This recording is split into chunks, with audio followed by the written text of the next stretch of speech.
अच्छा जी, काफ़ी ज़्यादा कमेंट्स मौसूल होते हैं इस हवाले से कि लोग कहते हैं कि हमारी फ़लाँ सोर्स से इनकम आ रही है, ठीक है? तो उसके ऊपर रेट बता दें कि क्या रेट है टैक्स का।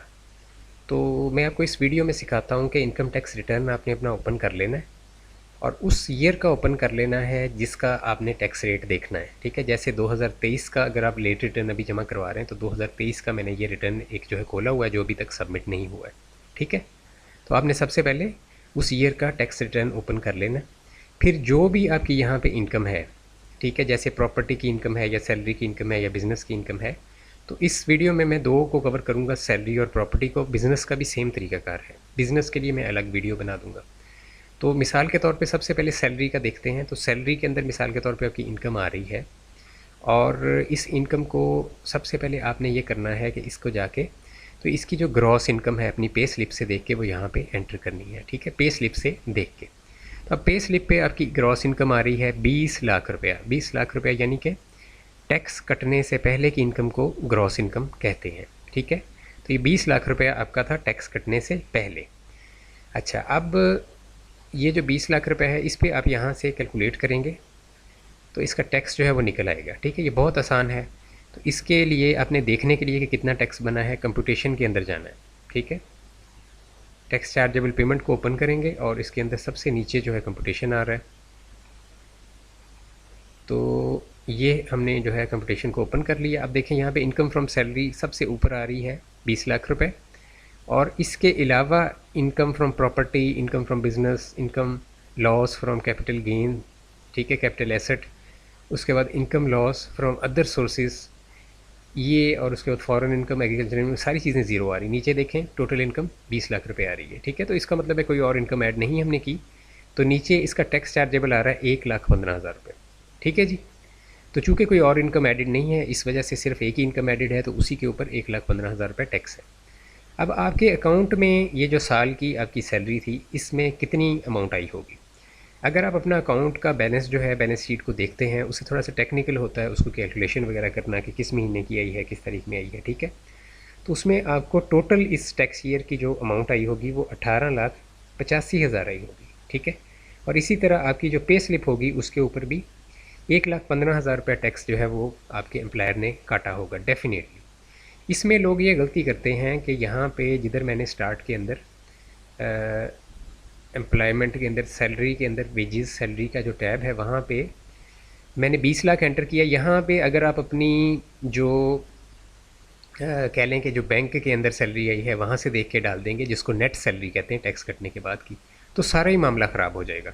तो लोग यहाँ से जो खुद रिटर्न फाइल करते हैं वो सबसे ज़्यादा यही प्रॉब्लम करते हैं कि वो ये जो अमाउंट है 20 लाख की, इसको सैलरी स्लिप से देखने की बजाय अपने बैंक अकाउंट की स्टेटमेंट से देख रहे होते हैं, तो वहाँ पे सारा गड़बड़ हो जाता है। और सम टाइम ऐसा होता है कि लोग इसको इतना कंफ्यूज कर लेते हैं कि वो यहाँ पे ज़्यादा सैलरी डाल के तो ज़्यादा टैक्स बना के तो जाके टैक्स भी पे कर देते हैं एफपीआर को। तो ये इस किस्म की जो है चीज़ें हो सकती हैं, क्योंकि जो बंदा अकाउंट्स में एक्सपर्ट है और टैक्स में भी एक्सपर्ट है वही इस चीज़ को आगे जो है लेके जा सकता है। प्लस इसके अंदर तीसरी चीज़ लॉ है, ठीक है। तीन चीज़ों का मजमुआ जब बनता है तो फिर ये अंडरस्टैंडिंग डेवलप होती है। अच्छा, अब हम इसको करते हैं ज़ीरो और मैं आपको प्रॉपर्टी इनकम जो है वो ऐड करके दिखाता हूँ, ठीक है। ये मैंने ज़ीरो कर दिया, इसको कैलकुलेट का बटन प्रेस किया और ये हो गया ज़ीरो। प्रॉपर्टी इनकम अब हमने ऐड करनी है, ठीक है जी। प्रॉपर्टी इनकम हमने ऐड करनी है। इसके लिए रिसिप्ट्स स्लैश डिडक्शन जो है इसके अंदर हम जाएंगे, ठीक है, रिसिप्ट्स स्लैश डिडक्शन, और इसको हम ओपन कर लेंगे। और इसके अंदर जो है आप देख सकते हैं प्रॉपर्टी इनकम से मुराद यहाँ पे होता है कि जो प्रॉपर्टी का रेंट आता है, ठीक है। प्रॉपर्टी इनकम से क्या मुराद है कि जो प्रॉपर्टी का रेंट आता है, यानी आपकी जो आपने किराए पे कोई दुकान या मकान कोई चीज़ कोई बिल्डिंग दी हुई है, चाहे कमर्शियल है या रेजिडेंशियल है, तो यहाँ पे हम इसका जो है वो रेंट लिखेंगे कि जो रेंट है रिसीव्ड या रिसीवेबल वो कितना है, ठीक है। रिसीव्ड या रिसीवेबल से मुराद ये है कि एक साल का जितना रेंट बनता है वो अपने यहाँ पे लिखना होता है, ठीक है। ये साथ कुछ चीज़ें भी आपको क्लियर करता जा रहा हूँ ताकि जो लोग इसको देख रहे हैं वीडियो को उनकी लर्निंग भी होती जाए, ठीक है। जितना एक साल का रेंट बनता है चाहे आपने रिसीव किया है या नहीं किया है, आपने यहाँ पे दर्ज करना है, ठीक है। मिसाल के तौर पे आपने यहाँ पे 15 लाख रुपया जो है एक साल का आपका जो है वो रेंट बनता है, यानी आपने जो कॉन्ट्रैक्ट किया हुआ है, एग्रीमेंट जो किया हुआ है अपने किराएदार के साथ, उसमें 15 लाख रुपए सालाना है। तो यहाँ पे आप 15 लाख रुपए एंटर कर देंगे। ठीक है जी, 15 लाख एंटर हो गया। उसके बाद कैलकुलेट का बटन प्रेस करेंगे। यहाँ पे नेट इनकम आपकी 12 लाख रुपए बन गई इसमें से, क्योंकि 1/5 जो होता है किसी भी जो आपका जो कोई भी रेंट अगर कमर्शियल या रेजिडेंशियल आता है तो उसका 1/5 जो अमाउंट होती है, एफबीआर वाले उसको खुद से माइनस कर देते हैं रिपेयर कीमत का। ठीक है कि ये रिपेयर की वजह से आपको अलाउ कर दिया गया, आपकी इनकम में से इतनी इनकम माइनस कर दी गई। टोटल आपकी इनकम यहाँ पे आ रही 12 लाख रुपए। ठीक है, तो 12 लाख पे कितना टैक्स बना है? बेसिकली ये बना तो 15 लाख इनकम पे है, लेकिन अब नेट इनकम आपकी जो है वो बेसिकली रहेगी 12 लाख। तो इस वजह से आप कैलकुलेशन जो है वो 12 लाख के ऊपर होनी है। ठीक है, डिडक्शन के बाद जो इनकम है उसके ऊपर कैलकुलेशन जो है वो होती है। तो इसके कंप्यूटेशन के अंदर हम जाएंगे, वहाँ से हम देखेंगे कि 12 लाख हमने ये देखें विजिबल है स्क्रीन पे, इनकम फ्रॉम प्रॉपर्टी 12 लाख, नीचे गए total income 12 lakh, taxable income 12 lakh, tax chargeable 9200 code के अंदर 60,000 रुपये।